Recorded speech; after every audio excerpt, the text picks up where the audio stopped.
আমাদের কাছে কঙ্কা 32 ইঞ্চি মডেল একটি টেলিভিশন আসছিল প্যানেল ব্রোকেন অবস্থায়। তো টেলিভিশনটিতে আমরা নতুন প্যানেল লাগাইছি, লাগানোর পরে টেলিভিশনটি এখন 100% ওকে আছে, কোনো ধরনের সমস্যা নেই। তো আমি আপনাদেরকে টেলিভিশনের মডেলের ছবিটি দেখানোর চেষ্টা করতেছি। এই হচ্ছে টেলিভিশনটির মডেল।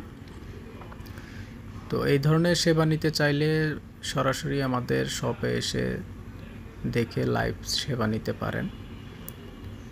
আমাদের সার্ভিস সেন্টারের ঠিকানা এসএস ভবনের দক্ষিণে ইয়ামাহা মোটরসাইকেলের শোরুমের পেছনে ময়মনসিংহ রোড, টাঙ্গাইল। এছাড়াও আমাদের কাছে এলইডি টেলিভিশনের সকল প্রকার ভয়েস, নন ভয়েস এবং এসির যে প্রিমিয়াম অরিজিনাল রিমোটগুলি আছে, তো সেই রিমোটগুলি কিন্তু সরাসরি আমাদের কাছ থেকে পারচেস করতে পারেন। এই রিমোটগুলি আমাদের শপে অ্যাভেলেবেল আছে এবং সারা বাংলাদেশ থেকে অনলাইনে অর্ডার করতে পারেন। কুরিয়ারের মাধ্যমে হোম ডেলিভারি দেওয়ার সুব্যবস্থা আছে। ধন্যবাদ।